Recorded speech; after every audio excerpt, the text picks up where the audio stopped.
Hi, Jackie. Hi, how are you? Good. How are you? I'm doing well. You look like you've gotten some sun. I changed my makeup. Ah, now it's on a recording. Yes, it is. But thank you. Yeah, no, it's Yeah, you look tanned. that's so funny. Yeah, no, I don't get outside much as you can imagine. Yeah, it sounds like it's been really fun to come back after vacation. It's been actually, you know what? It's been good. I'm just trying to keep a bunch of things moving along, as you know. But how are you doing? You doing okay? I'm doing great. Yeah, Good, good. all good. Did you guys have fun? We had a great time. Yeah, Good. it looks like Oregon. Who knew? With Was it really? Because we Yes, haven't except for been. the mountains, there's no beaches, at least where were. So it's like mountains that just like meet the ocean, Uh, very rocky cliffs. So it's like not Neahkawny Mountain running to the yeah, water. with no beach. Yeah. Hmm. I mean, Yeah. at the edge of the mountain where the sea caves are, Yeah, that kind of thing. that's what it looks like. And so much history up there. I was really that was one of my favorite parts was just learning more about the history of the area. Yeah, very Good. I'm good. glad you were able to do that. Thank you. Yeah, it was fun. Everybody had a great time. So his folks had a good time? Mm-hmm. Good. Yes. Hi, Hi, Craig. Craig. We get to see you in double. Yes. We get to see you in double and hear me in double. There we go. I doubled myself. I didn't try. I would have been in trouble because I wouldn't have known how to undouble myself. Right.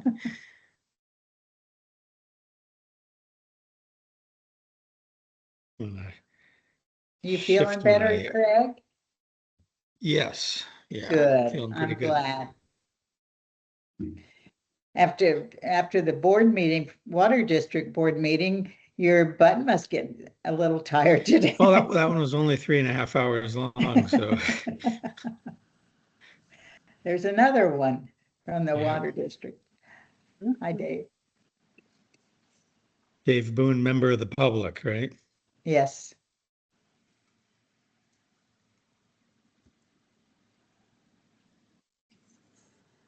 And, okay. Getting all my stuff up here for let's see, there you Thank go. thank you for all that information. That was really interesting and Oh, helpful. is that I actually love doing that type of work. I I think was it's feeling just bad for you the whole time I'm going through it, thinking how tedious this must have been. it Yeah, it was, looked and like a I lot of work.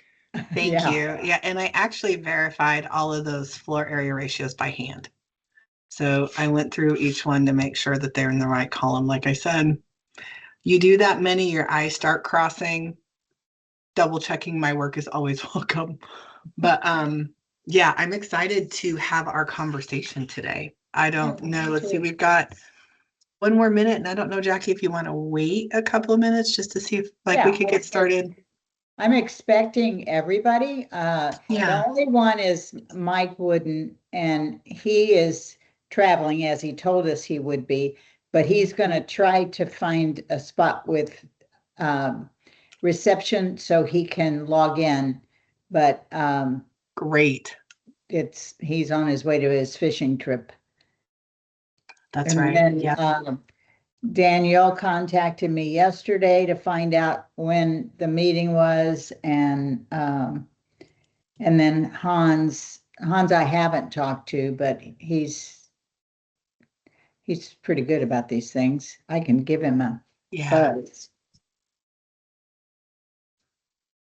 Yeah, I think, and we can, I usually start meetings about 5 minutes after the start time because it takes people a while.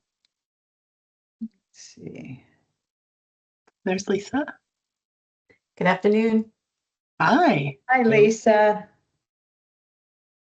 Lisa, did I see you on the beach yesterday? Yeah, we just came back today. We thought we were escaping the Portland heat, but boy, it was hot.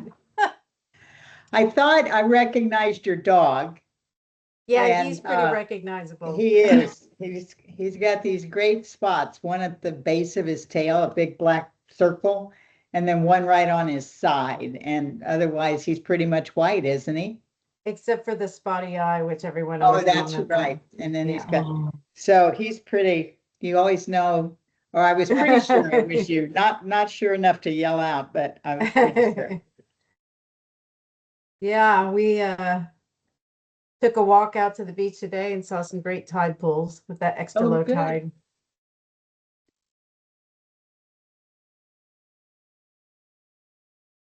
Hi, Hans, it's Jackie. I just wanted to be sure you're going to be joining us and you're not having any difficulty. It's now.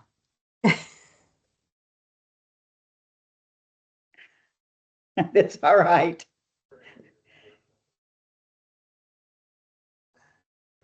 Yeah, you can get the link on the webpage on the county or on the Neoconee CAC webpage. Okay, we'll see you soon. Bye. When is So, that? Hans is joining us soon. Yes. Good. Good. Excellent. Okay. He All was right. working and distracted, so he's on his way. All good. He's home. He's just needs to log in. Mhm. Okay. That's good. It is cooler today. Like it's Yeah, it's my nice. dog was like, I have a retriever and he was so hot over the weekend. And I was like, we've only got 2 or 3 days of this, and then we're not going to see it again for 2 months. We can do it. From your mouth to God's ears. Yeah. Wow, you're I would giving like not 2-month to see weather it again. forecasts. That's Yeah. pretty good. Yeah. It won't be this hot again, maybe for 2 months. Let's see. No. We found a lake by Sunday morning, so I had meetings most of Saturday. I was triple that's too booked. bad. So I was going from meeting. Well, I was in air conditioning all day, so I didn't suffer like everyone else, right? But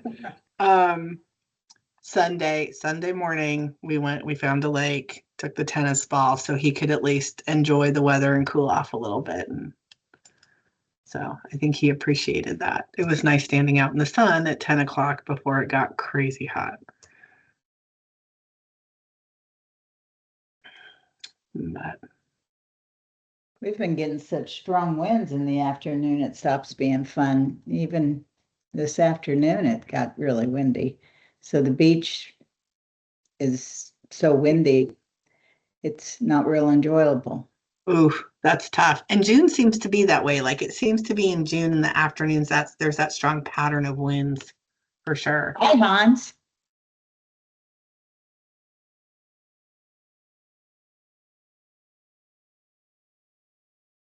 Hans, you're muted in case you care. Okay, can you hear me now? Yep. Yes. Yes. I hear you. Sorry Great. about that. All good. Nice artwork behind you. Who's the artist? Just some local artist. I can't remember her name right now, but She grows kiwis and apples on the side. Yes, she does. Yeah, And paints pretty exactly. pictures. Awesome. A little bright Okay. now. Well, Jackie, then are we ready to go? Absolutely. Kick her off. Okay, excellent. All right. Well, I have been so excited to have this conversation with all of you guys. My thought was, so I sent you the email with a bunch of information and I sent you some data sheets. And I thought maybe just for the benefit of those on the meeting who were looking at those going, I don't even know what I'm looking at, or folks who may watch this video later, my thought was I would just walk you through the documents that I shared and just kind of what's relevant about them, why you have them, and then we can dive into, I would love to hear your thoughts and observations, and of course, any questions that you may have. So does that sound good to everybody? Does. Yeah. Sure. Okay. All right. Okay. And all of this stuff is also posted on the department website. All right, come on, show me all of them. Perfect. Hi, Danielle. Oh, hey. Okay, excellent. All right. Okay, so I'm also going to blow this up so on the screen so that it's easier to see. All right. Okay, so there were 4 attachments to my email broken Sarah? up. Yes. I'm sorry to interrupt. Mike says he's logged on, but nothing is happening. So that is a pitfall of Teams. Ask him to log to because he shouldn't have to log on. This is a public, like the access just goes straight in. Ask him to try again and go to Teams through the browser, not the app. That seems to be like the secret way to deal with that when that comes up. Or Sarah, is it Mhm. sometimes better to go use your email and just do it on his phone? He could, but it still may prompt him to choose whether he wants to open Teams in the browser or in the app, and you always Oh, want to okay. open it in the browser. Browser. Every time I Okay. try to open it, we are so app focused, but every time I try that, I end up with problems too. Okay. So browser is always good. Okay.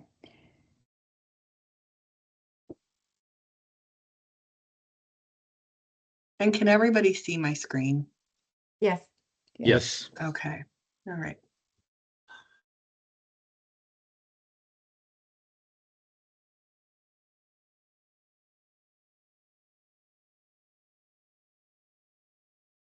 Okay. So you have 4 documents attached to my email. The first one is looking at the data for development as it currently exists. And what that means is I've identified all properties that are improved with a single family dwelling in the community boundary, because that is our area of focus, are all properties that are located within the Neoconi community boundary. I've peeled addresses off, ownership names, etc., because for the purpose of our work, that is not relevant. We are taking a fair and objective approach to just looking at what has been the size of dwellings, like what is that development pattern that has been established since Neoconi started getting, I'll say, houses on the tax roll, because I think you could argue that there were houses in Neoconi before there was a decent property tax system, right? Yes. So this all comes from the assessor's office. So we've identified all of the improved properties by map and tax lot number. I have their acre. So most properties in Neoconi aren't even 1 acre. So that's why you see most of them with a 0 point and some sort of decimal. I've converted that to the actual square footage of the lot, because most of the work we do is in square feet. And so there are, if you recall, 43,560 square feet in an acre. So the math is you take the acre number, you multiply it by 43,560, and you get the lot square feet number. And then based on the tax assessor roll, we have the square footage of the home. Now the first one is 36 square feet. That could be a little shed or something that's on a property that is classified by the assessor's office as a residential structure. I kept it on. I've not done the ground truthing on that, but my guess is it's probably a little shed or something. And then we'll get into the floor area ratio. So that's FAR 0.4, 0.5, 0.6. And then I have the columns of the zone. So what zone is that property located in? Because we have 3 zones, we have 3 residential zones in Neoconi. And we've had a lot of conversations about how properties in each of that zone have been developed over time. We talk a lot about Neoconi Meadows and other areas versus the southern part of the community, which is in that higher density, those older platted areas versus the more current platted areas. And then I have the year built of the structure, and that's per the tax roll. So that could vary slightly as to when the house was actually developed on the property, because it's year built as they have determined it, but it's the best available information we have. And most of those are not too far off. So the reason why we started with the map and tax lots, so the property identification, the size of the lot, the size of the home, the zone and the year built, is because those are really the primary pieces to our data to understand how development has occurred in terms of lot proportionality over time. And then with that, the floor area ratio columns. So as shared in my email, for lower density areas, those floor area ratios usually extend from 0.3 to 0.5. Neocani does have those urban residential zoning designations. We do have middle housing types. And so I threw the 0.3 out, which some of these homes would fall in a 0.3 category, but really focused on the 0.4. And then understanding that we have, before I started doing the math, understanding we have some larger homes in the community, I added the 0.6. Because what I wanted to see was how many homes are really that big in relation to the size of the lot. When we talk about development proportionality and concerns about overdevelopment of properties, what does that look like? So I chose those thresholds before I started doing the math for those reasons. Okay. And so then as I did the math of, so I'll use like, let's use the third one down, tax lot 2400. It's in the NK 7.5 zone, which part of our previous discussions in the hearings last year were kind of more focused in that area because that's where the more dense development appears to be, at least by the observation of the eye and feeling. And so looking at this, I took the square feet, divided it by the size of the lot to determine what floor area ratio category this home would fall in if we're looking at establishing a floor area ratio today, and what it actually is on the ground in terms of those development patterns. And so 400, just over 400 homes or improved residential properties in the community, all of these spreadsheets, it's the same exercise for each of the lots. Then I decided to go back and take that same data, because the other thing that I thought would be helpful to understand is, has the size of homes changed over time? When we talk about community character, we used to have a certain type of home. Now we have a different type of home. It used to look like this. Now it looks like that. It used to be this size. Now it looks like that size. So I went ahead then and sorted these, focusing on the year built, so that we could see over time, right? So fun fact, we have 2 homes that have a year built of 1900. Probably around there, maybe a little later. But again, going off of the assessor records, our best available information.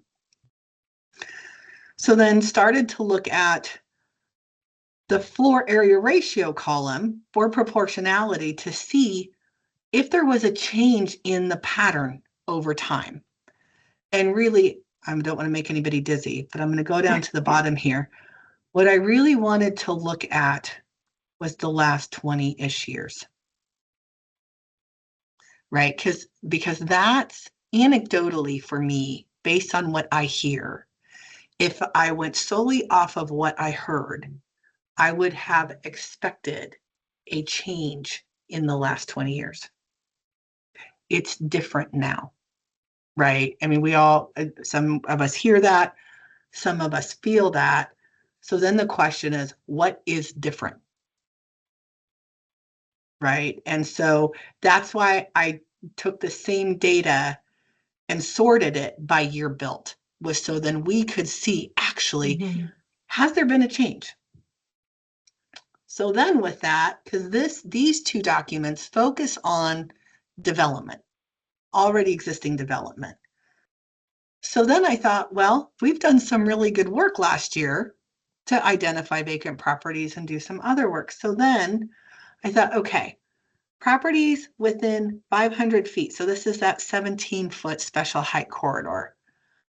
I thought it would be relevant to pull back out the properties we identified. We did this last year. There may be a slight difference, but most of this data is still relevant. So I thought it would be helpful for you to see, in terms of vacant properties, what do we have within that 500-foot corridor? And then the map of by zone, where are all of the vacant properties at and their size, right? So when we did this work for Senate Bill 406, I think, for me, pulling this back out was very helpful, because when we look at proportionality and floor area ratio, we actually did some good work last year that's still relevant to this. So I will stop there. Any questions, any comments, something not make sense? Jackie. Sarah, Mhm. on the year built, Mhm. I looked at what I think based on the tax lot number are the last few digits, those match the last few digits on your chart, the ones on the map where you can read the tax lot. Does that? Yes. Okay, so as near as I could tell, because sometimes there's duplicates on those last few digits. And so I think I found the two houses I've owned out here. Okay. And Yeah. it looked like you're taking the original build date, even though the houses have had additions, substantial additions. So the dates, my question is, do the dates and the actual square footage, do those really relate to the original structure, or is that today's size? That's a great question. No one has asked me that before. It's current. I was Because noticing the same thing, Jackie, because one of the very early homes Mhm. is now unrecognizable because it's Yeah. huge, but it was one of the historic first homes built on the hill in Neocony. And so my gut feeling is generally sorting it by year is giving us, a sense of change over time, but there are going to be those outliers, and I don't know what percentage of them that are going to be different, because a 4,000 square foot home built in 1911, no way was it 4,000 square feet back then. They just didn't build them that big back then. So, but Say that my again. gut No way, feeling what? is, oh, just that some of the very early homes, I know this because they're all right around where my house is. Mhm. One in particular had a massive addition added to it. It's Oh, so you're saying a lot unrecognizable. of those are bigger than Yeah, yeah, and, okay. and that's what Okay. Jackie was saying as well. Yeah. Mhm. Right. So some of those, like, we could see, I might be able to I can't pull plans for homes because Sure. we purge them 2 years after final inspection. Hmm. But to your point, I think so there's 2 points there. The first one is, yes, the square footage reflects what has been done recently, unless it's so new, it hasn't gone on the tax roll yet. But that means maybe another year, right? Because those folks that they get copies of all of our permits, and if nothing else gets updated, it's that. The other thing is, to your point of, if there has been an increase in a trend, some of it may be difficult for us to see because what it looked like the year it was built may not match what the square footage is today. And so for some of that, like going back through some of these older homes, like this one, so tax lot 3300, originally built in 1955, is now at 3,000 square feet. It would be interesting to know if that had a remodel and an addition, or if that's what it was. Oh shoot, I just lost what else I was going to say. Oh, the other thing, Jackie, I would say to your point about looking at the tax maps, Neocani is comprised of multiple tax maps, and each map has the same sequence of tax lot numbers. So Okay. that's why you see duplicates, because it's tax lot 100 of that tax map. So that's why you cannot use map and tax lot numbers as legal descriptions when you record deeds, is because there's multiple of them and they're subject to change. Okay. I have a quick question. The lots that have the polka dots, is that just vacant lots? Yes, so those are Okay. vacant lots. Okay, just making sure. Yeah, and those would be vacant lots in the NK15 zone. Or excuse me, let me go back to that key and let me share that, because Danielle, I want to make sure I'm saying this right. Okay. In the key, so you've got a couple of things happening with this map. You've got the colored zone boundaries where each of the zones lie. Mhm. And then the dots versus the gray shade versus the black shade tell you if the property is under 7,500 square feet, between 7,500 and just under 1,500, or like the dotted lots are properties greater than 15,000 square feet. So they are vacant, but yeah, no, that's a Okay. great question. Thank you for asking that. Okay. No, actually, your dotted lots in all zones are vacant. Correct. And those dotted lots are 15,000 square feet or greater. So Okay. yeah, Okay. so any lot that is shaded or dotted is vacant, but the pattern of how it's shaded helps us understand its size. Got it. Does that make sense, everybody? Say that right? Yes, Okay. that does. Okay. All right.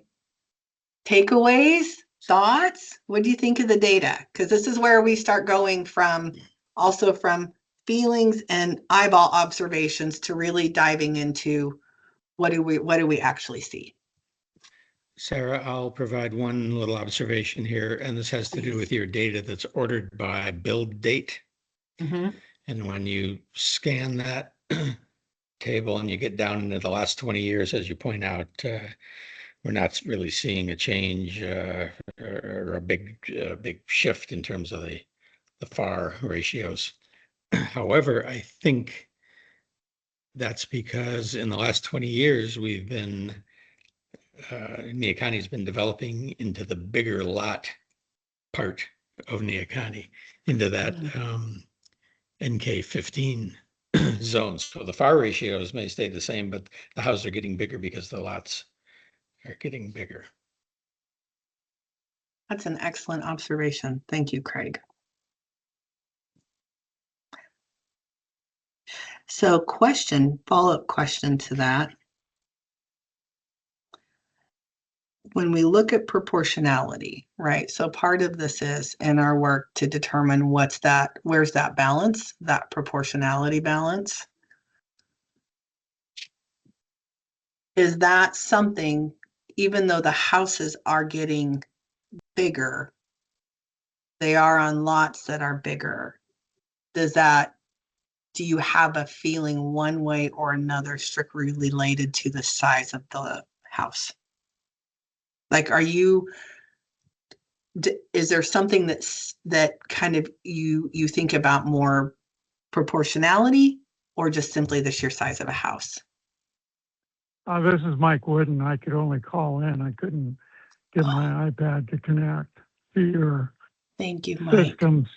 So, yeah, one big concern I have is our water situation. We need more water to take care of a house in a fire situation over 3,000 square feet. And if you start building really large houses, that's really going to tax the water system. Thank you.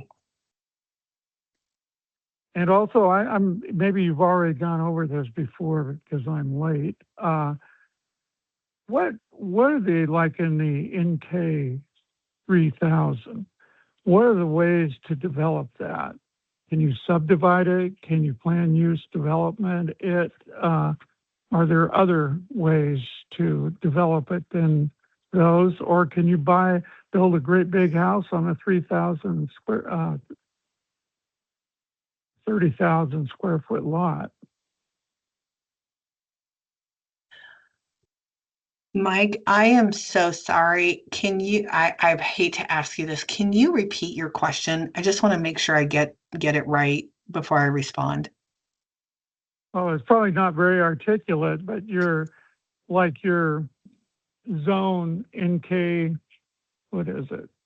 30, 3,000, 30. 30,000. You're yellow, you're NK 30. Okay. How can you develop that property? Can you do a planned use development? Can you subdivide it into various kinds of subdivisions? That's a lot of property there. And what are the ways to develop it? Sure. So okay. So thank you. I understand. I think I understand your question a lot better. And if I missed something or you need clarification, let me know. So in the NK30 zone, what that means is that each new lot or parcel created must be at a minimum 30,000 square feet. So that's why that 30 designation is so important, is because that's telling us that the minimum lot size is 30,000 square feet. Now, in terms of a planned development or something to where you have some flexibility with subdivision layout design, the lot density still has to meet the NK 30 minimum 30,000 square foot lot requirement. So even though you might be able, through a planned development, have smaller lots that are maybe 10,000 square feet or 15,000 square feet, the residual of that requirement for the size of that lot still has to be carried in open space.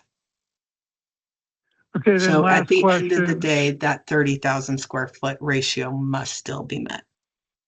Got it. So what's the history of NK75, NK15, and NK30? How were those decisions made and when? Sure. So the lots became bigger. So those of you that maybe were a part of this, help me out here. The lot sizes became bigger, specifically in the NK30 zone, due to slope topography. Right? That's why at the very northern end of the community, the NK30 zone towards the top actually is also located within a special geologic hazard area, which means that even to do a partition in that area, I need a geologic hazard report to confirm the size of the lots is suitable for development. The NK 7.5 zone, the requirement in that zone is 7,500 square feet. And that's what that 7.5 represents. At the time, and just looking at the county's overall land use program, that seemed to be the consistent number for minimum lot size of new lots created in our residential zones. In this area, they probably picked that because most of the properties in the NK 7.5 zone were actually already platted. And they were platted at a much higher urban density, but they picked that 7.5 number. And then I think the NK15, that was in the middle, where you started seeing some of those topographical differences, but not the steep topography that you see in the NK30 zone, where it felt like more open space on a lot was required. There, So, yes, I think that NK30 also includes, because of the steepness of the that's right. Yep, property. it's the steep Because up slopes. at the end of Reed Road, we're NK30, and it's not because we've got a 30,000 or greater lot size. It's because of the steepness of the lots up here. Correct. And that area up at the top specifically has been called out for, at the very top, for some sensitive geologic hazard areas that do not exist throughout the rest of the community. And then I always assume some of it, to try to minimize the amount of dwelling units that could be that far up Beulah Reed Road would be because just the fire access and services are constrained as well. So, I mean, that's something that potential consideration for us is Yeah. where we have dead end roads, you know, is there access in terms of emergency access, fire access? And So so the- that's the assumption I had made, and it's an assumption I made. It's not based on anything that Right. I've researched, but it made sense to me that you would try to curtail the number of dwelling units at the end of a dead end road. So the interesting thing about that, Lisa, Uh-huh. is that there was actually a policy put in place for, in the comprehensive plan, specifically for the Neoconi community, that prohibited creation of new accesses that would connect to 101, Mm-hmm. which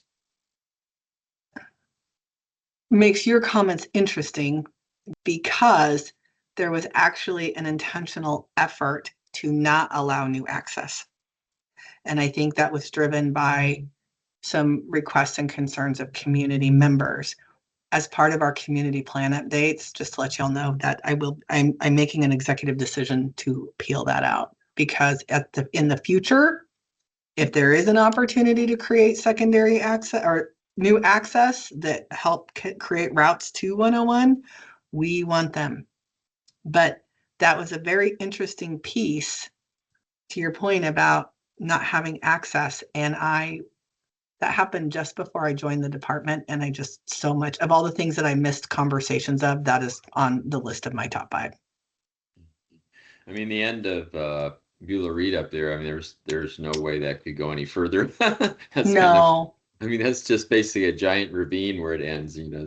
Mhm. But, you know, and they, you know, so I don't, and in fact, all the way down until you get to really the Connie Loop is, I mean, there's not really any, because it's such a big bluff that goes on there, there's Yeah. no access, no other Yeah. potential access really. Well, and I think But I we think- were, yeah, go ahead, Jackie. And I think that was the opportunity to have an access road for this end of, we live on, up at the end of Yes.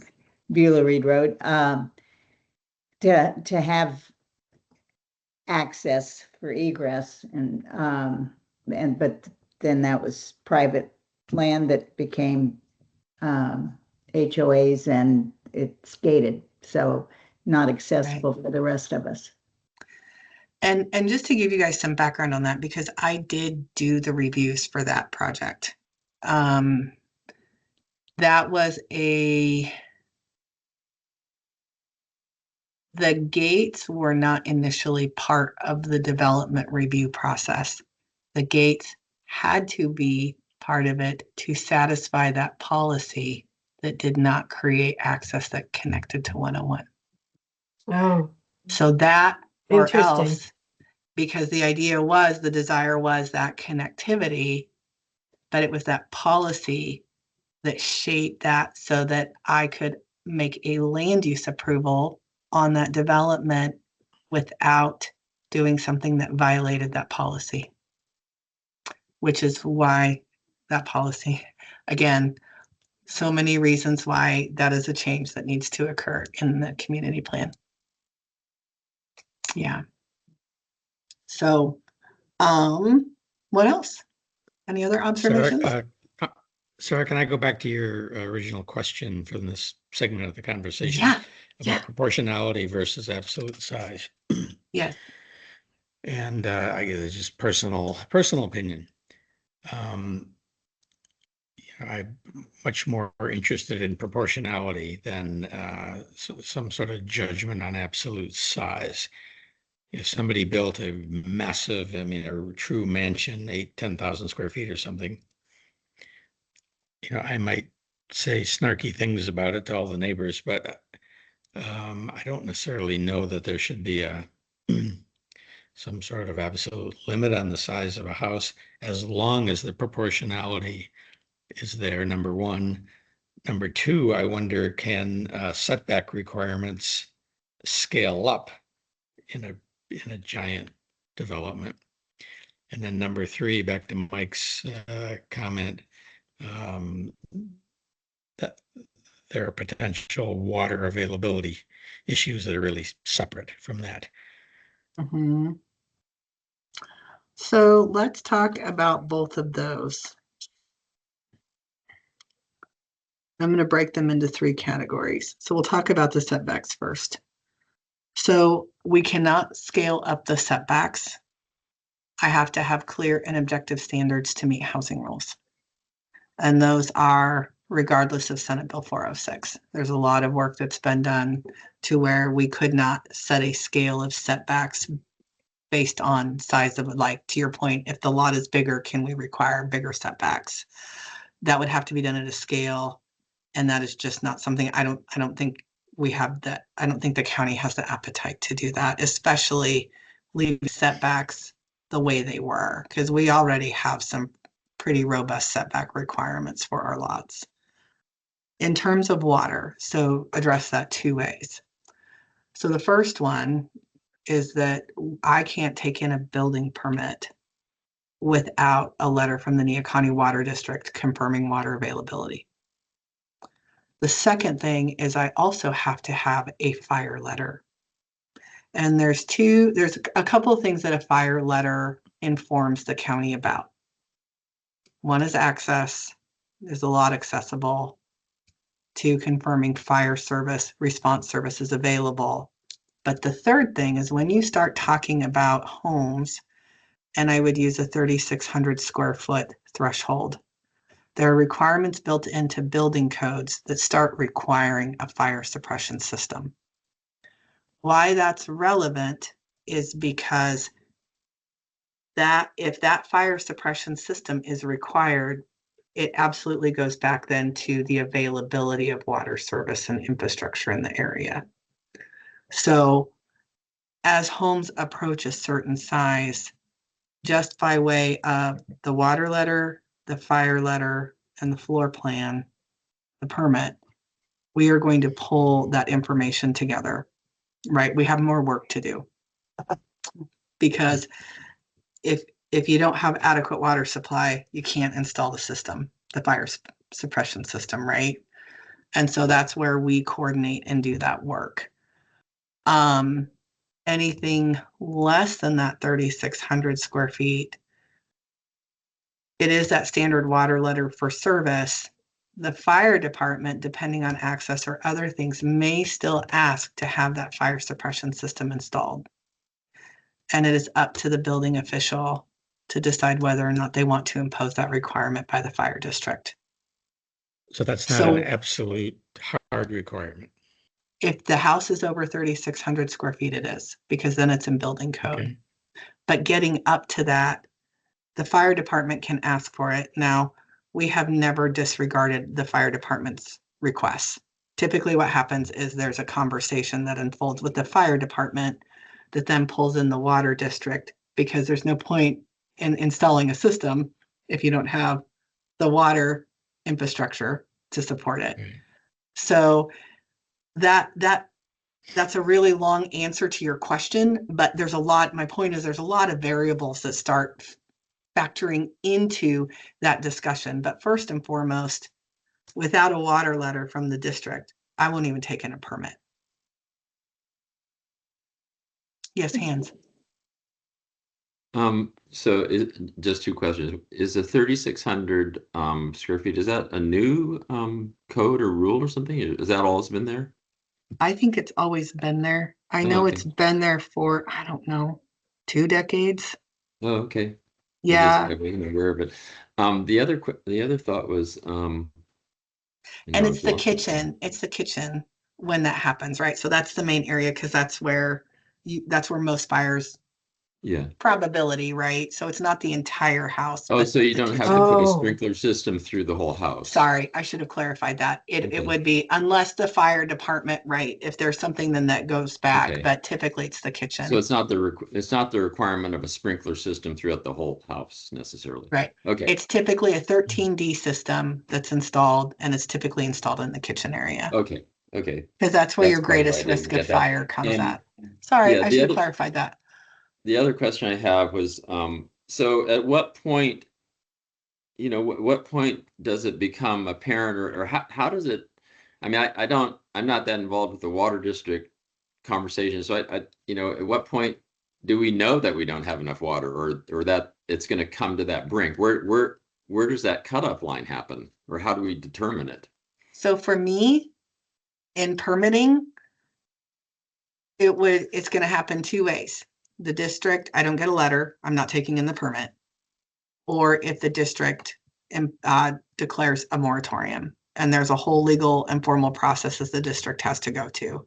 Those are the 2 ways I'm not taking in a permit. Now, that being said, those letters are required at construction, for new construction. But when you start talking about additions to homes, those letters aren't always required because the home is already there and the services have been verified. Mhm. So this is specifically my responses are specifically to new construction. So I mean, this basically gets into a bunch of legal issues when it comes to the thing about there's not enough water, and then people that want to build and can't build, then it becomes an issue, right? Right. And it's with sewer or anything else, right? It's one of those, that's why we require those letters for permitting. And if we cannot get those letters, we don't take in the permit for new builds. Sarah, would it be okay if David just explains what's required of the district? Sure. I just want to make sure we do stay on topic for our tasks today. I know water is a big issue and we should talk about it, but just want to make sure we do keep the conversation going. I just want to be sure everybody from the community does understand, both on the fire suppression standpoint, what implication that has to the district, and from a, you can say you don't have any water so they can't build standpoint. Sure. Yeah, let's take a break for a minute. So absolutely, I think that's a great idea. Yeah, I think on the we don't have water situation, that puts the district in a situation where obviously if we said that about new construction, we're going to get sued. And it becomes a question of, like Con said, where do you draw that line? Because theoretically there's always going to be water there. It's a question of how much, and how much we would have to limit all other customers in order to provide a minimal amount to a new customer. So that's always the issue. I mean, if, for example, if we had a spring flow of, let's say, 50 gallons a minute, or that would support a certain number of per customer usage per day. Now, if someone's using significantly more than that amount, or if everyone is, then we don't have enough water.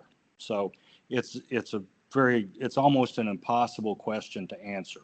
So to say, it's kind of, I understand why the county does it, but to some extent it's a cop-out from the standpoint of that, saying, well, we won't issue a permit without that letter. And I understand the county doing it, but it's an impossible question for the district to answer, frankly. Yeah. And as far as the fire issue, if you look at what the fire code is on a 3,600 square feet house or larger, it's to have a fire flow availability of 1,500 gallons a minute for 2 hours. If you put in a fire suppression system, that goes down to 500 gallons a minute for 30 minutes. So, if it's only in the kitchen, I wasn't aware of that, but I don't know how much of a difference that makes with respect to that requirement. Mhm. Yeah, and I think those letter requirements are also part of the building code for permitting. We collect them through planning, but building codes requires those things too. And so that's where that comes from for us also with those fire letters. So it is, I mean, I understand what you're saying, Dave, and it's not that I don't, I, I respect what you're saying, but part of it for us is I am also bound to rules and regulations that I must follow. And that's what we're doing. But basically, if I understand correctly, Dave, if you say you don't have adequate water at the time, then the state law says go find it and Yeah, gives you a short time frame to go find more water. Yeah. To supply. So there's really no cap on development unless the county caps development somewhere for whatever reason. It's not within the water district's authority. It just says, okay, well, you don't have it right now, but we'll give you 6 months to find it. Yeah. Right. I mean, Falcon Cove did that a few years ago, put a moratorium on, and the state came back and said, find water. So gave you, 6 month windows in which to do it. So it's basically sounds like it's kind of an issue in a lot of communities too, not just ours. And I would say for the county, so the county is under the same laws for a moratorium. We have to have hearings. We have to prove that there is an emergency, some sort of public health, welfare, safety emergency that exists.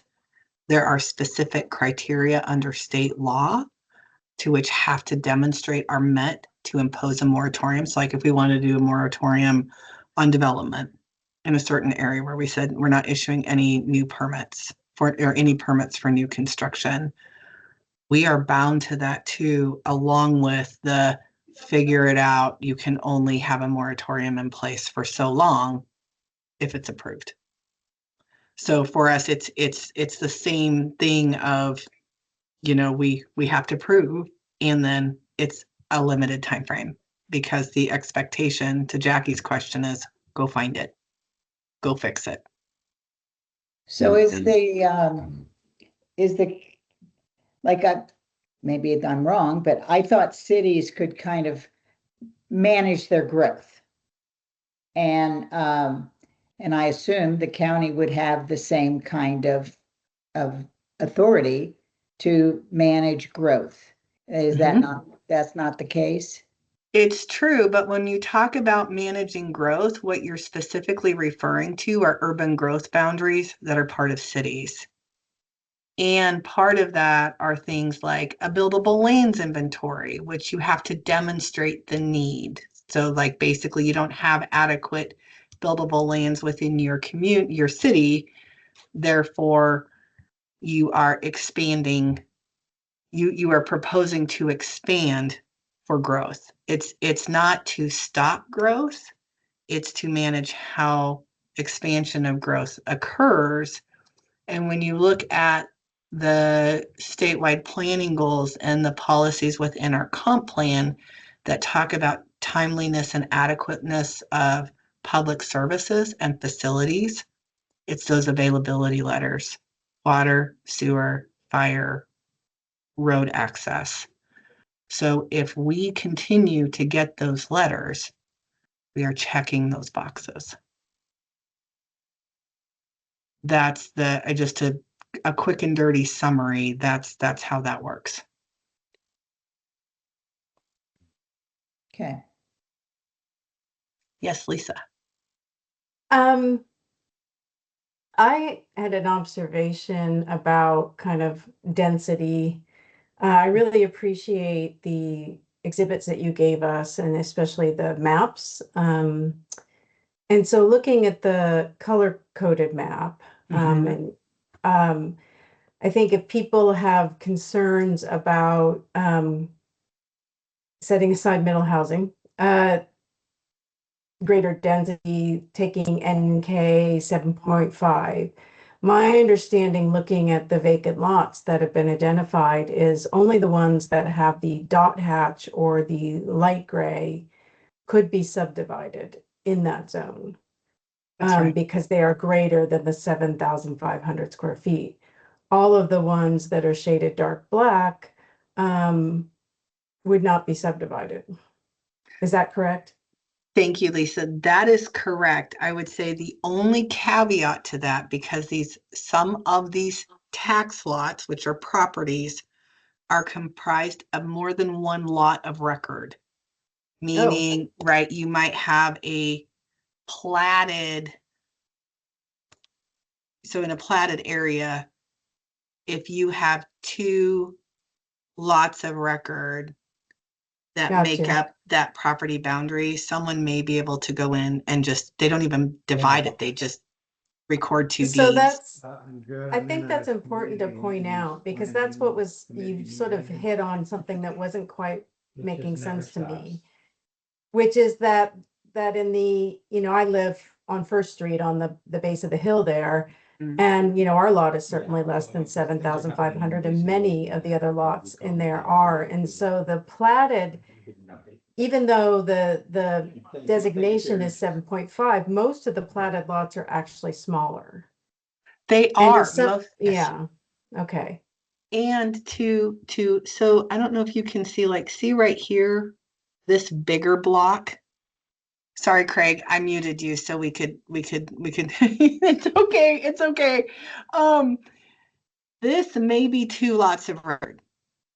I don't know, right? But it's bigger. See, like you can see where that pattern starts coming in of Yeah. the size. But to separate those, meaning you either deed them separately or whatever you do to resurrect those two individual lots, there's a lot of other factors that can go into the ability to do that. If you've got a structure on that property, if you resurrect those two lots, that structure on the one property has to meet all setback requirements with that common lot line resurrected. Mhm. So I would say, to your observations, it is highly unlikely in that 7.5 zone you would see any type of separation or division, because just most of the lots, just to your point, vacant lots don't meet that requirement. So They're not going to meet the requirements. The black one you pointed out there, that might be two lots, but they might be less than 15,000 in total. But if it had been platted before, it could still be platted as two.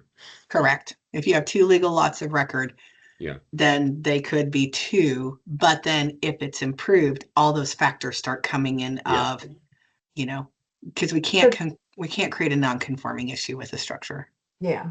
So the NK 7.5 is just for new lots of record. Cannot be less than 7.5. That's right. Okay. So like some of these up here in the eastern region, they're not highlighted because they're built, Mm-hmm. right? But could some of these eventually be partitioned? Exactly. Potentially, right? Yeah. But then lot layout is going to be factored in with where the existing improvements are, where access could go. So, there's a lot of things that go into even determining if already improved lots are still eligible for any type of division. And Sarah, the area that's all in the white where it says NK30, Mm-hmm. up above that and along 101. Up here, Jackie?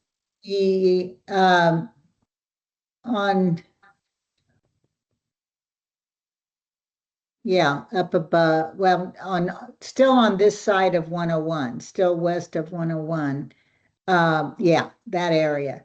Is that the property owned by Daryl Carter? I believe so, yes. And so I thought some of that had been platted already. But that couldn't all be platted as well, right?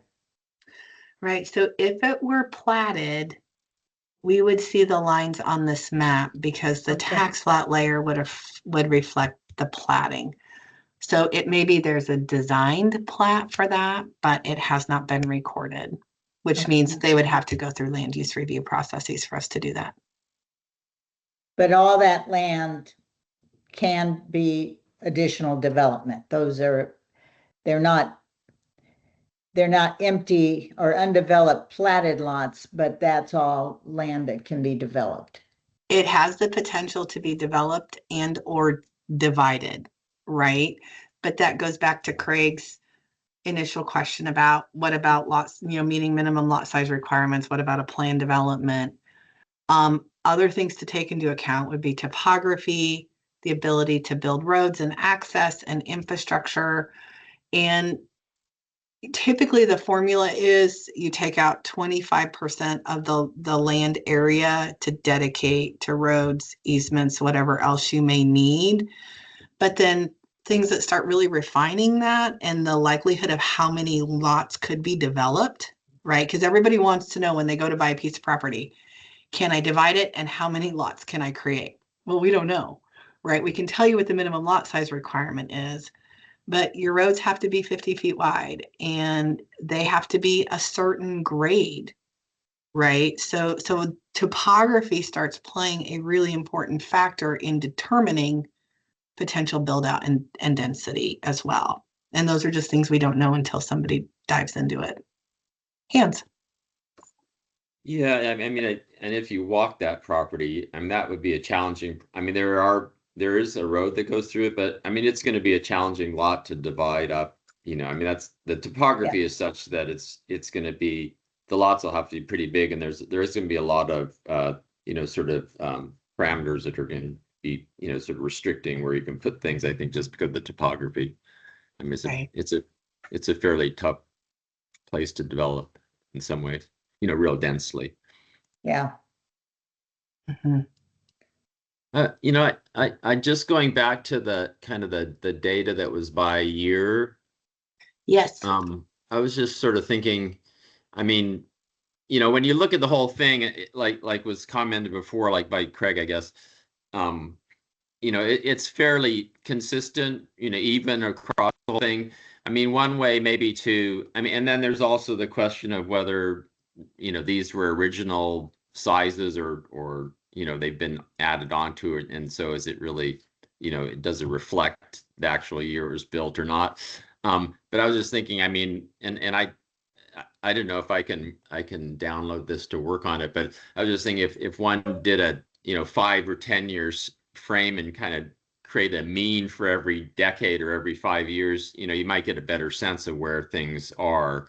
I mean, I think it's all pretty consistent, but that might give a little bit more, sort of meaning to it, because right now it's sort of looks sort of similar across the board. I could do that work. That would actually be really easy, and I have people to help me do that stuff. Okay. So I can, like, if we want to see a trend, kind of like some sort of bar or chart or something. Yeah, I can decade absolutely or do that. 5-year period or something, you Mm-hmm, sort of get a sense of it. Yeah.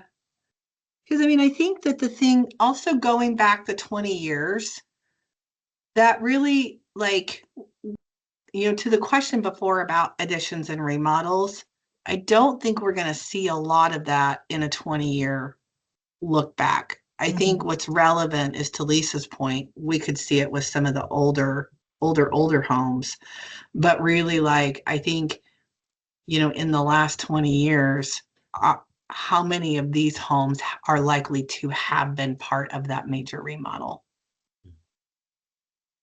Or even going back 30 years. The one thing I would say about it is there are a lot more smaller homes, like very small houses, under 1,000 square feet, as you go further back. As you get further down the line, they get more to being 1,500 and bigger, so, or 1,300 or something like that. Yeah. When I looked at it, this is Mike Whidden. Yes. There were 24 houses that were FAR 5 or 6, and 21 of those happened after 1980 and only 3 before. Mm-hmm. That's a good observation. That's a good observation. Right. So I think when we, And I agree yeah. with Craig's comment about proportionality, but I'm also wary of some of Nesquin's testimony in the STR hearings is there's a great incentive to build large structures that aren't owner occupied, that become event centers and party houses. And I was not too long ago at Carolina Beach in North Carolina and saw what something can turn into. It's something that we have to guard against. I think it would be out of proportion with the community that we reside in right now. Sure. So Mike, I appreciate that. And actually, when we did the short-term rental program updates a couple of years ago, that topic about, the ability to get a license incentivizing or compelling people to build bigger homes, that's when we actually put a cap on maximum occupancy. And it was because regardless of the number of bedrooms, you get to a point to where there's a cap on the number of people you can have. What also helps, I would say, curb that incentive is the parking requirements of one space per bedroom, right? Because one of the things that we started seeing was we did see in different areas of the county that incentive to build a larger home with the intent of operating it as a short-term rental. And so zoning, which does not look at the short-term rental program because they are entirely separate, the home was permitted based on zoning codes, which only requires 2 parking spaces. And then by the time it got to the licensing program, some of those homes only had room for 2 parking spaces. So even though they had 5 to 10 bedrooms, their occupancy was dramatically reduced because they only had 2 parking spaces. That's why tying the parking in the bedrooms together also matters, because it will ultimately decide the size of the home. So those were things we put in the ordinance, the STR ordinance program, to mitigate exactly what you are talking about.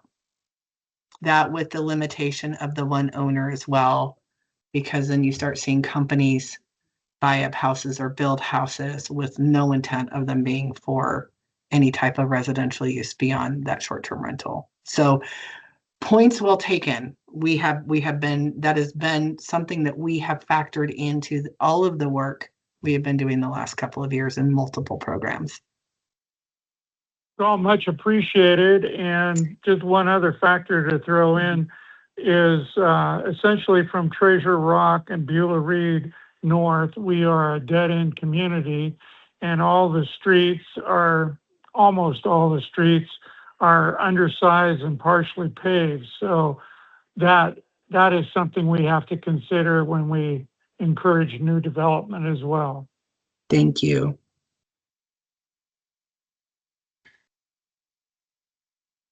Right. And I think a lot of this work that we're focused on right now really is that single family dwelling, right? So when we look at what should a floor area ratio be for a dwelling, because we'll eventually talk about should we have an adjusted FAR for, other middle housing types.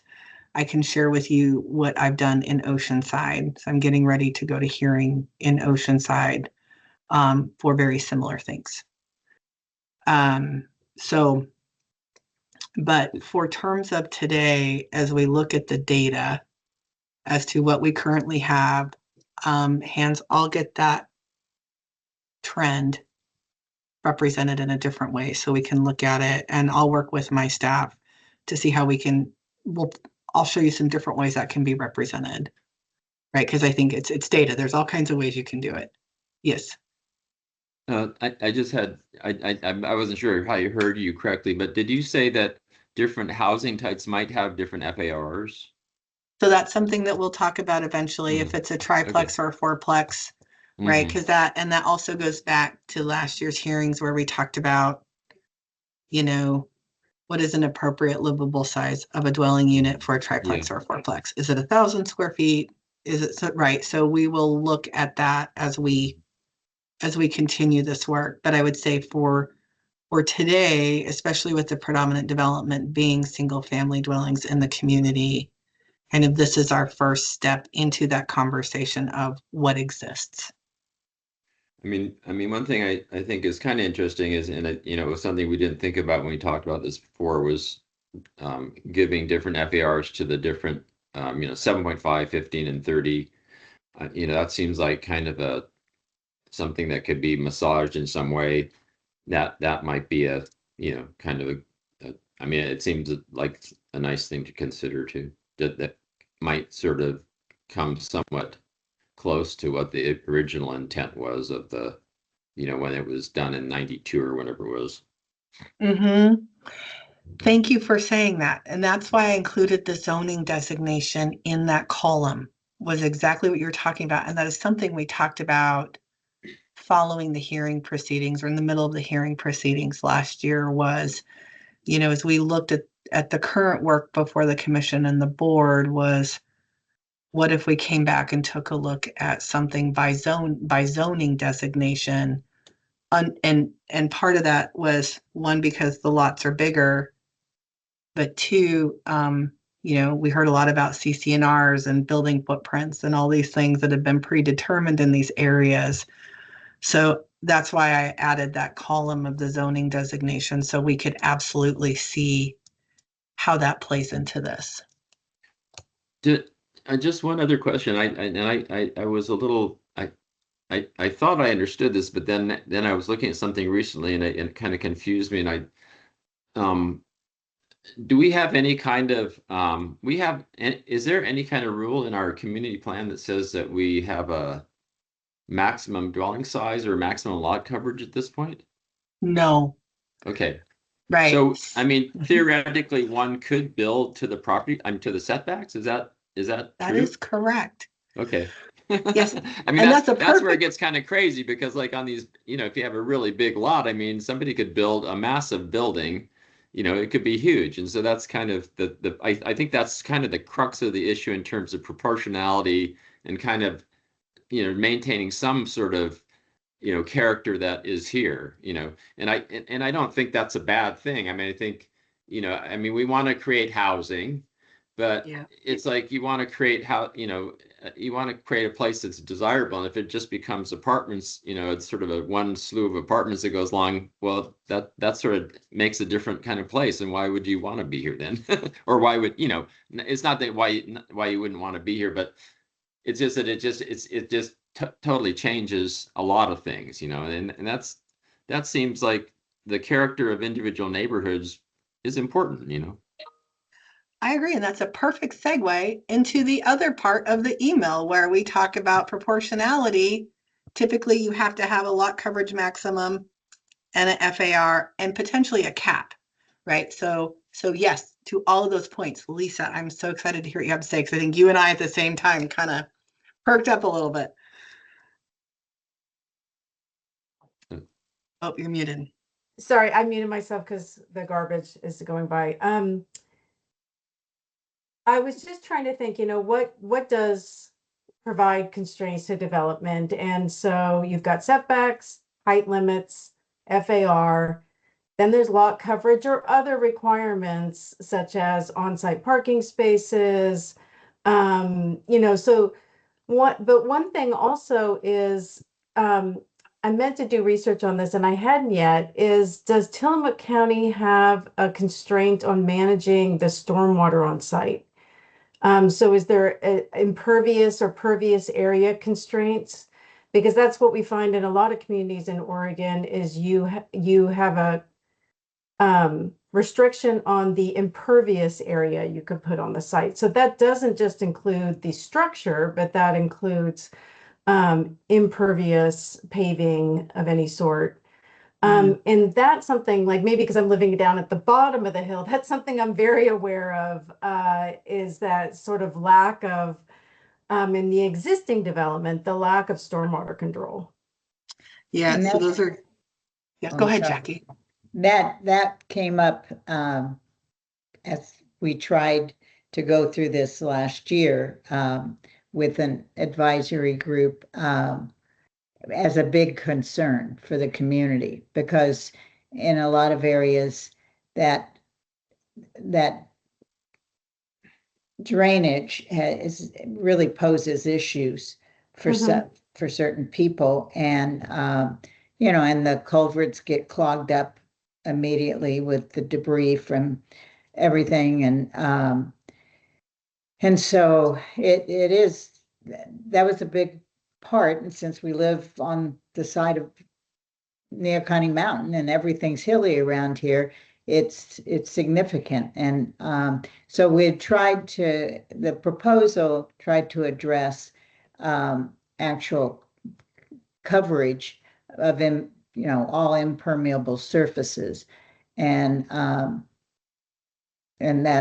that posed some of the issues that we faced. I mean, that's kind of where we got into trouble, because in our meeting, and rightfully so. I mean, I think it was not totally thought through, but to your point, Lisa, I mean, you have to do a stormwater management plan for your property, every property, when you build new here. So there is some rules you have to follow.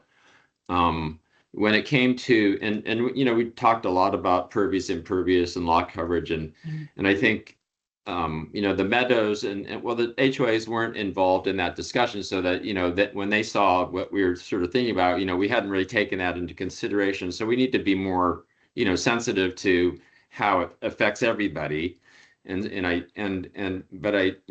that still seems like kind of a potential pathway to follow.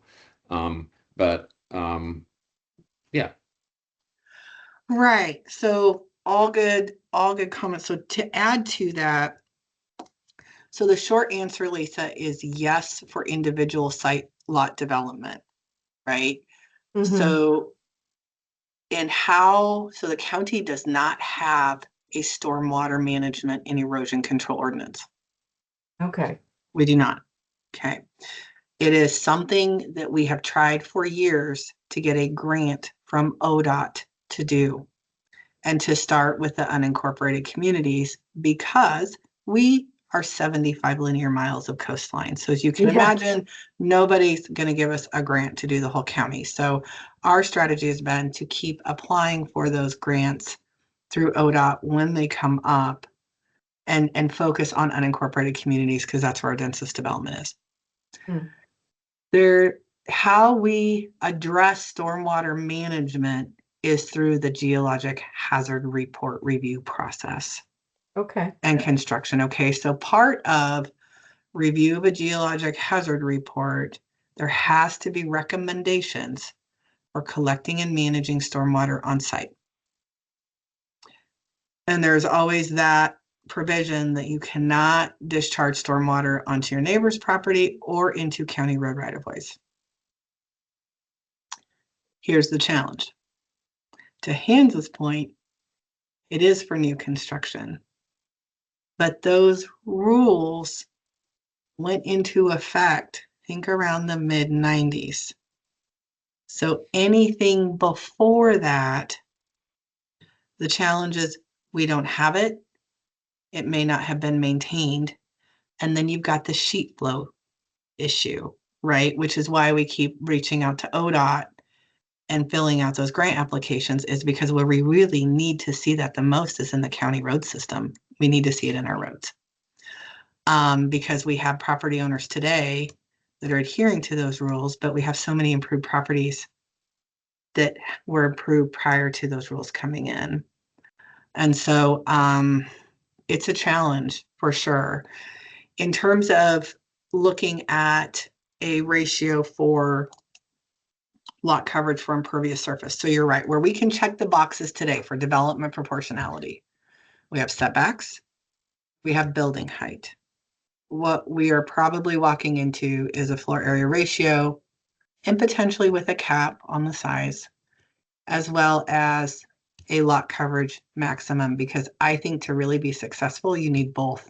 You need a floor area ratio and a lot coverage maximum, because you can still build out, or There's like, if you, by applying both, people have to decide, do you want something horizontal? Do you want something vertical? Or is it a combination of both? And Neoconi already has the lowest building height limits in the county. With the impervious surface, one thing to Hans's point is we started looking, especially with the bigger properties, the formula that the working group developed really didn't take into account driveways. Right. And so the driveway alone would exceed that threshold for impervious surface. So I think there's a way to fold that into our work. I think that's part of our tasks, is to figure out what that looks like and to really think about some of those bigger lots. Because the bigger the lot gets, you may have to have a driveway, but the driveway in and of itself may not actually create those stormwater management issues because the property's so big. So, and the parking, you're right, parking can control building envelopes, which we also have. And even with the middle housing codes, we still require off-street parking. We were able to do that under state law, and we did exercise that ability. And I think parking is one that I wanted to bring up because the parking can occur in a garage. And so in your email that you sent us, you wanted us to sort of think about, obviously we're not deciding today, but as we continue our conversations, whether or not garage and storage areas should be included in max FAR. And I don't have an answer to that, but it is one of those, important issues to consider, whether the parking for a structure ends up being just on site on pervious or impervious surface area, or whether it becomes a very large garage, Right. And the incentives, right? Because the other thing when we look at parking, it could provide an incentive as well, right? For parking or incentive to, I mean, because we all have stuff, right? So there's a lot of benefits to allowing an exemption. Oceanside community, the majority is supportive of a 600 square foot exemption, but it would be for garage and storage. So you don't get the exemption for the garage and you don't get an extra exemption for storage. It would be putting it all together, and that would give you an additional 600 square feet. So just to kind of put that into context, because I hope we do talk about that later, but just so you know where they are at, having similar concerns as the Neoconi community.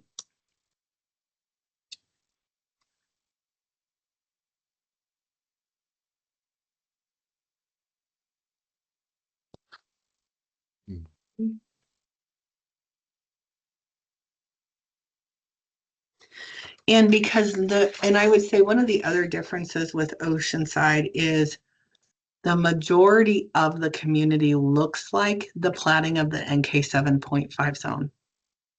So they actually do feel like an overall cap in size is appropriate. And where we are landing with them is probably going to be a 0.6 FAR with I'm either going to do a 4,000 square foot cap or 3,500 square foot cap with the 600 square foot exemption for garage or storage. So looking at the NK 7.5 zone, similar lot platting, similar geologic hazard area, that is what I am taking forward to hearing for them. And that's what the majority of the community supports, which is good. So, but most of their homes fall between 0.6 and 0.7 FAR. And the other thing that I have to take into consideration in looking at this, so we've talked about, for those of you that followed the hearing process last year, we also talked about non-conforming issues and concerns about creating non-conforming structures, just by way of change of these rules. And the other thing that's good about this is it shows us, depending on a FAR that would be proposed, how many structures could essentially fall into that non-conforming status.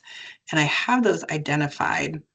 And what I will do for Neoconi, like I did for Oceanside, is I actually went back and pulled those permits to see if there were other factors already that made those structures non-conforming. Right? Because if it's a kind of like a no net loss to where there's other factors that already made them non-conforming, that risk to the county, because we start changing development and development requirements and different things. We have to do Measure 56 notice, which those of you that are familiar with that process, that's your property rights may change as a result, or your value based on what we're doing, and no one loves extra land use review processes. So part of this is making sure that where we work and where we land, I am doing my job to mitigate those risks for the county. And hopefully we can find that space where we get something the community can support, where I can say there's a very minimal risk and change as a result of what we're doing.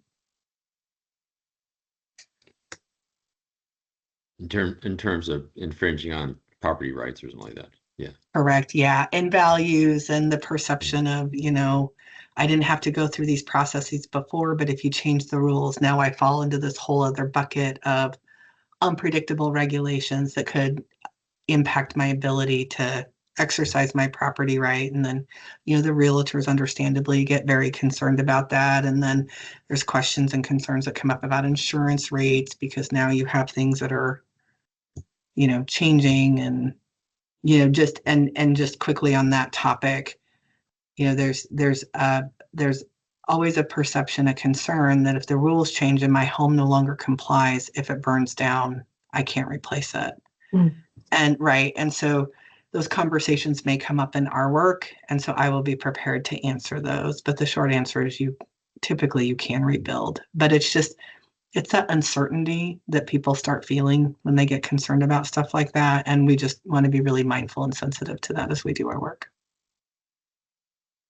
Just another comment on the data that you put together there. So I think you said, it would be really easy to compute each individual FAR from these numbers, correct? Mm-hmm. And you did that already, probably. I did that. Yes, it's not on the chart. It is. It is on the here. Let me show you, Hans, because you have an exit 0.4, but I don't know if it's. So where we have the X, it means that these homes comply with a 0.4 FAR. So where the X is means they comply. Right. No, I see that. I was just wondering, you didn't actually put the actual FAR of each one of these buildings on there. I did not. Yeah, which is fine. I mean that would be easy enough to do, but just if that brought any clarity to anything. But one thing what was making me kind of think of that was, like in the whole issue about garages and driveways and things. I mean, there's a big difference between one house with one garage and driveway, even if it's a 2 or 3 car garage, compared to a fourplex on a similar lot with 4, potential garages. And that seems like sort of a conundrum in a way, because then you end up having a lot of lot coverage with pervious surfaces potentially, that you wouldn't have otherwise, maybe. I think that's why I brought that up, Hans, is that that impervious surface, and actually, frankly, the county probably does have a number of access points per property from the road restrictions and requirements. So there are road approach requirements, and that all gets into the transportation safety and light of sight distance requirements. Yes. But what you're speaking to, Hans, I think is part of our work, right? So when we look at different types of middle housing, what does that look like? Do we apply the same rules to all housing types? Do we have a little bit of a larger scale for 3 and 4 dwelling units? The other thing is, do we exempt ADUs because they're already determined, like their size is controlled through the ADU ordinance itself? They can only be so big, right? They can't be taller than the main building, and there's all kinds of pieces that go in. So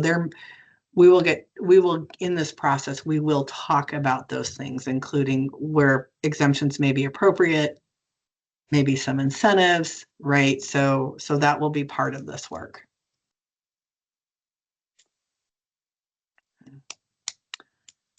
And then I already have a community survey prepared online that people can Yeah. participate in. So as part of our enhanced public engagement good. process. So yeah, so that'll be coming, because once we get enough put together, then we'll see how the community we'll do a halfway test point to start getting some informal feedback. So I'll do the survey through the department, and then we'll take that and figure out if there are things we need to tweak or adjust, or what we're doing right and what nobody likes,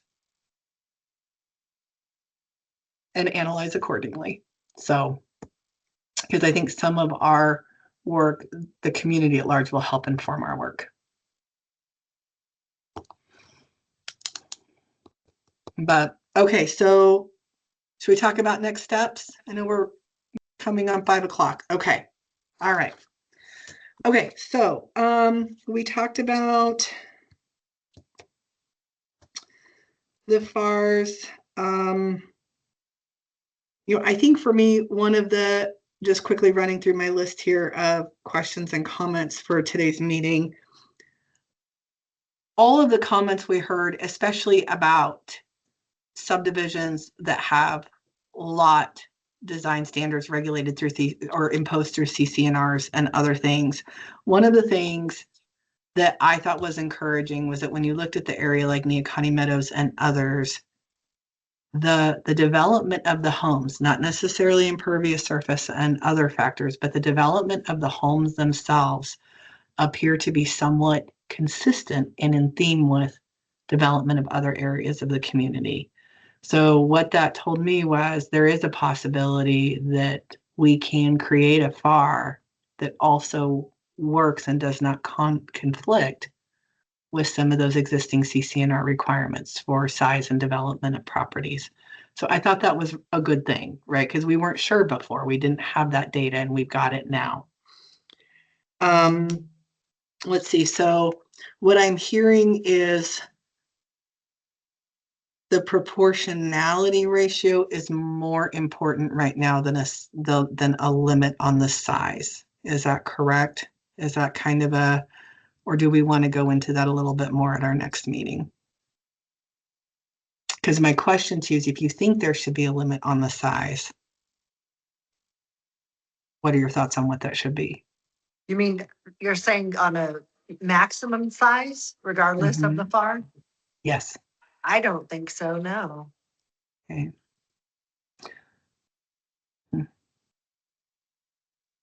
What is I the think- law on that?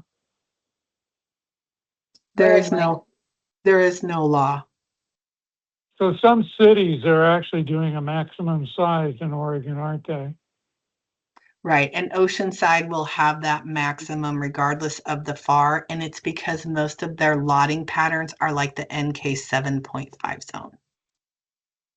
Right, and so they do feel a maximum size is necessary. Maybe one of the options we think about in going back and we're going to look at this data a whole lot over the course of these conversations is maybe pulling out the NK 7.5 zone, maybe where those lots are smaller. Do we look at more of a cap? Like, would it be most effective there, or is the FAR itself enough? Well, one thing I'm sort of thinking about, like on the bigger lots, they, say up in the meadows and when there's a pretty big lot. I mean, there are some probably self-regulating things that are going to happen that are going to make it so that you're really going to be limited to a certain size. I mean, and I guess an FAR really is a size limit. I mean, that's kind of a size limit already, but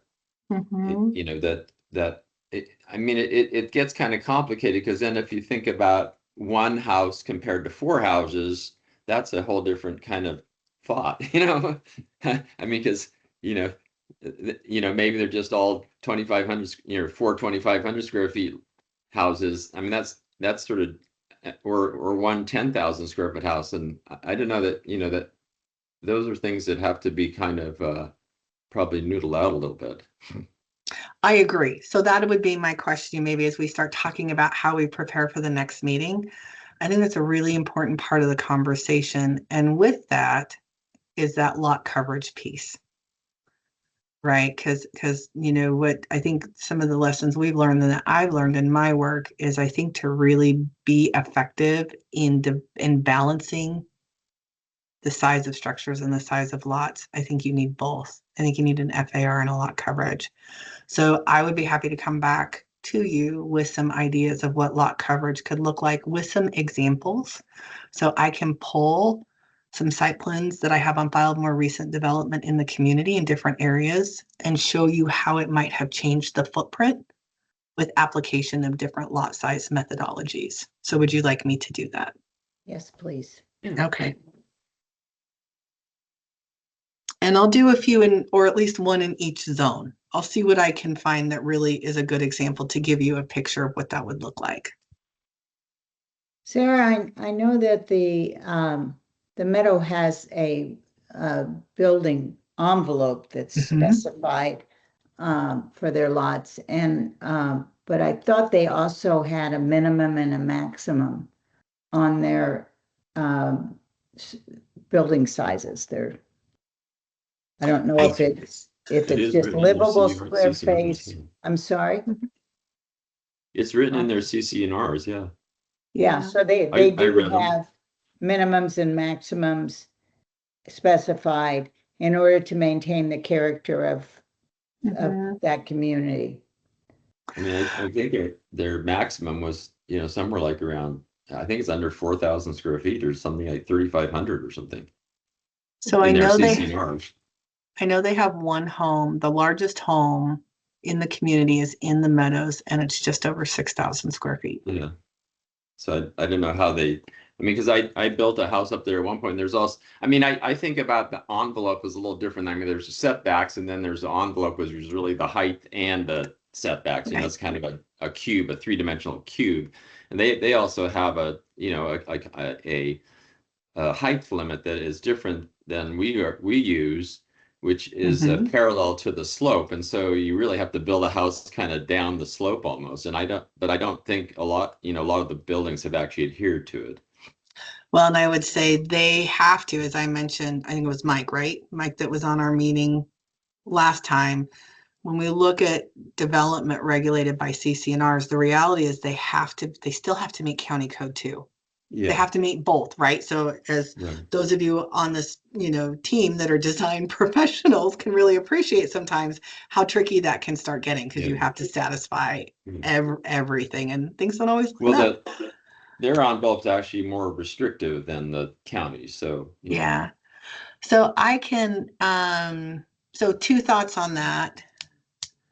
I don't think I have the plats accessible to me that have the building envelopes, but I can reach out and see if I can get some of that basic information from the HOA so that we have that to factor in. And Lisa, I will ask them if they have impervious surface limitations as well, because I think that would be super helpful to know.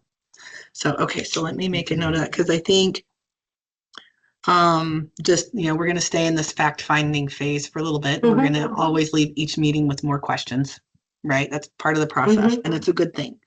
Okay, so I'm going to put CCRs, building envelopes. I'm not worried about height. I agree with Hans. I think because ultimately they have to comply with our height, and they have been. Right. So but I think the CCNRs, building envelope maxes, and impervious to see if they have any. And I will also reach out to Mr. Connor. So we'll see, because I think those are our two big areas to be mindful of, is Villa Del Mar and the Meadows. Okay. Okay, so any other homework? Anything else you'd like to see?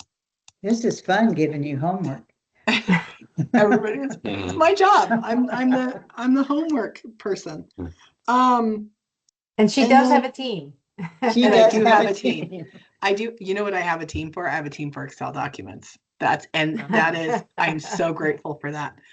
And access. That is, yeah. Okay. So then anything else, any other topics for next time? I think we've got our meeting set. And then I think maybe also, if you guys just want to chew on this information a little bit more now that we've talked about it, it always helps to go back and take a second look at it. I agree. Okay. So I think at our first meeting, there are sort of two basic things that we were addressing, and one was a more immediate one, and it had to do with, like upcoming, how we address upcoming development. Is that something we have to look at it in any way?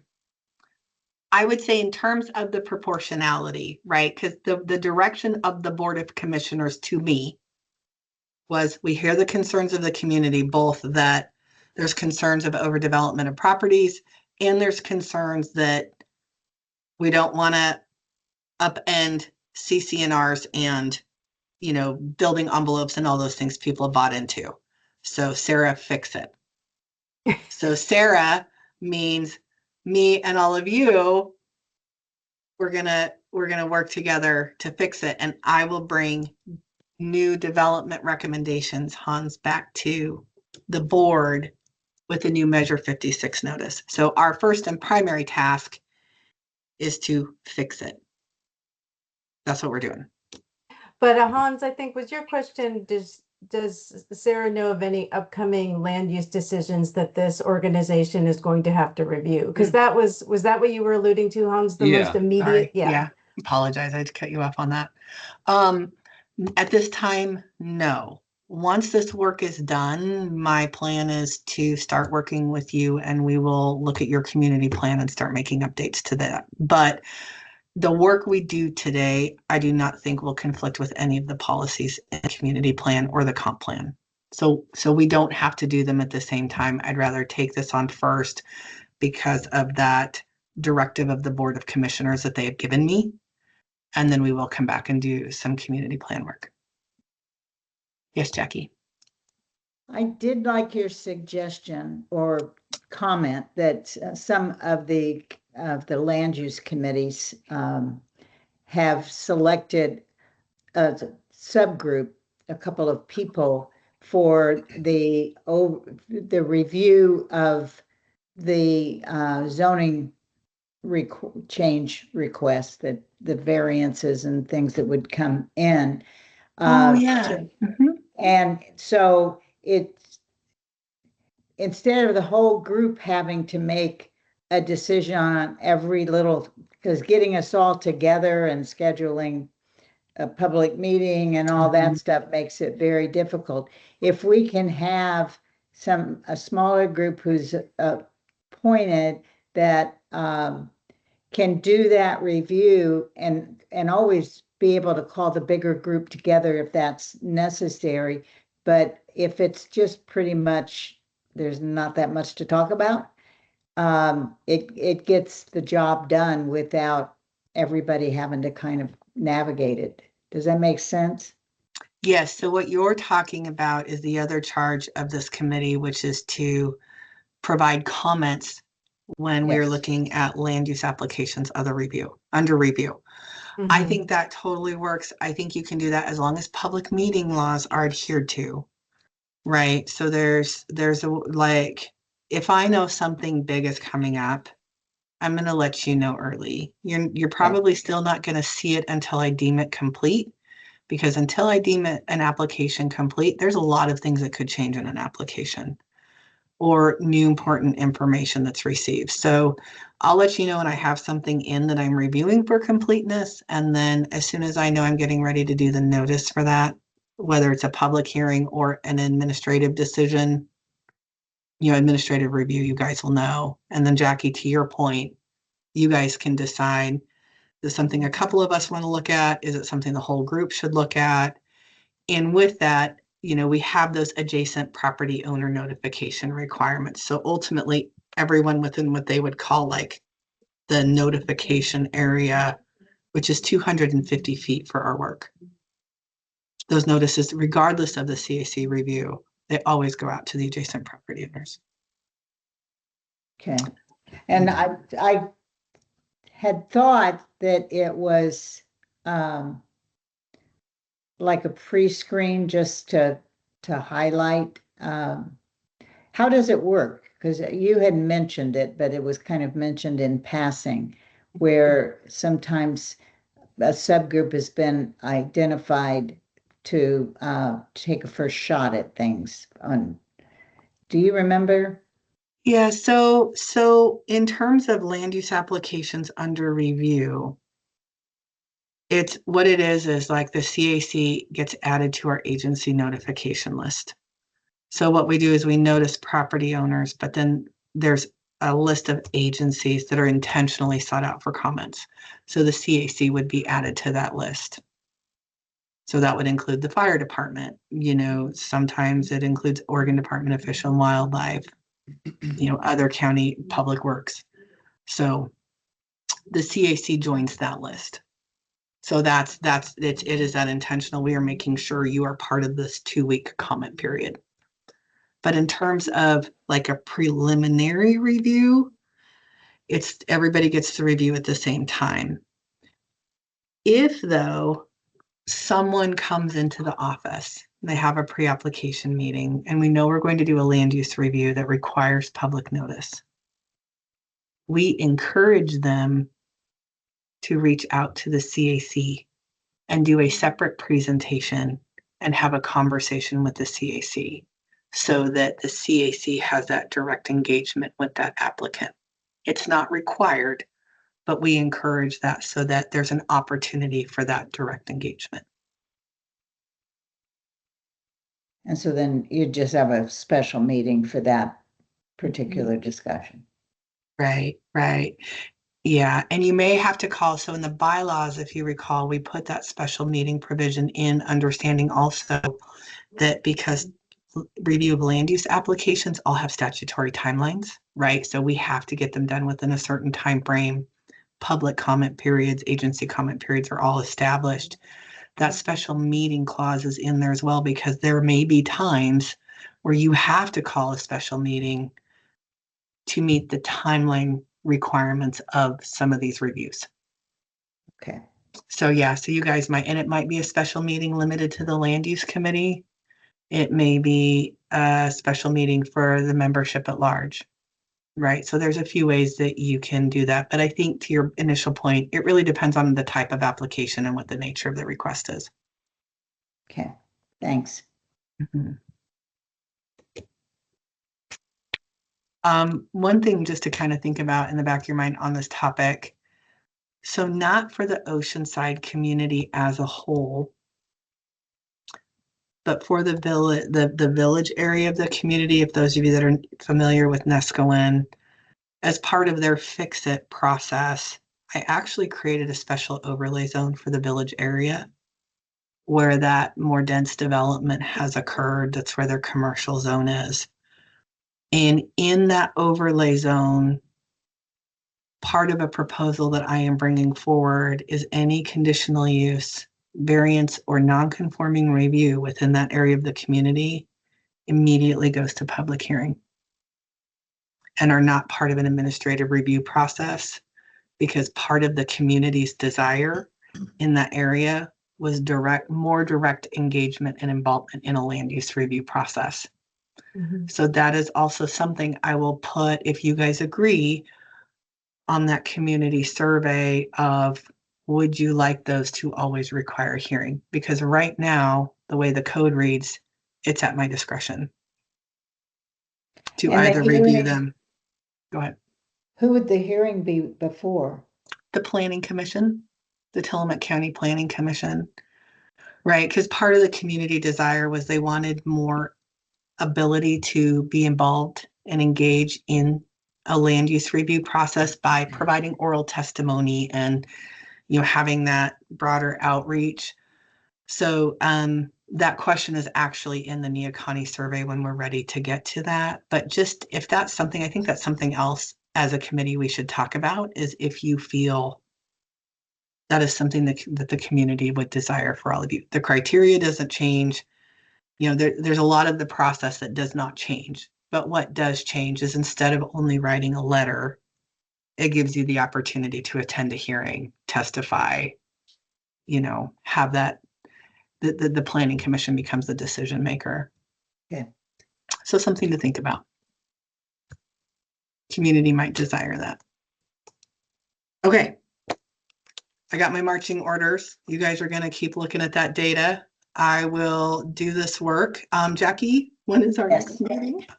Our next meeting is July 21st at 9 a.m. And that will be, those will be recurring meetings, and that is one second. Let me get the right month up here. I think we did them. Yeah, we were either switching to mornings, and everyone did accept those meeting calendar requests. So thank you all very much. So we should all have them on our calendars and with the times and the location of the link. So Yep. we should be set. Yep. And so I will try. So our next meeting is July 21st, right? July 21st. I will do my best to get this information to you again the Tuesday or Wednesday before the meeting. Thank you.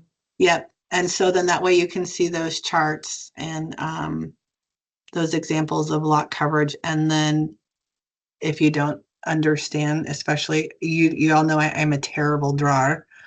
Just know we will walk through them together the following week, and hopefully then things will make sense. So, and then I know like Hans did a great job last time of taking my work and then making things out of the same concepts that looked much nicer. So if that's something he wants to do this time, or at least I'm totally good with that too. But I'll at least get us started. I'll get us some conceptual stuff, and then you guys can dress it up so it doesn't look like a 3-year-old I drew think it. there's two So. architects here, so Thank you. maybe we can do a 3-dimensional drawing. I don't know. Okay, you know what? That would be pretty amazing. Maybe, Yeah. I don't, whatever. It all works, you know. Yeah, thank you. Okay, so Jackie, I don't know if we want to move into public comment, or anybody has any questions? I think public comment is fine unless the committee has any further discussion.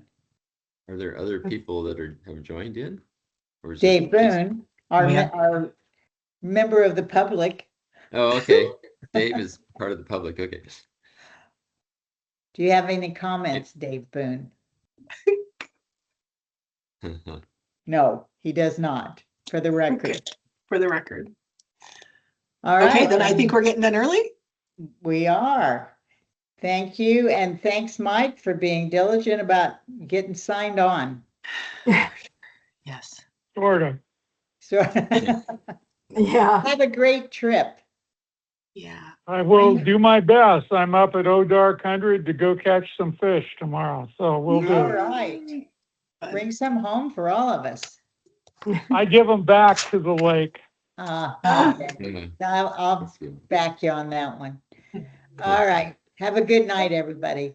Thank see you. Good night. Take care, you guys. Bye all. Bye-bye. Bye-bye.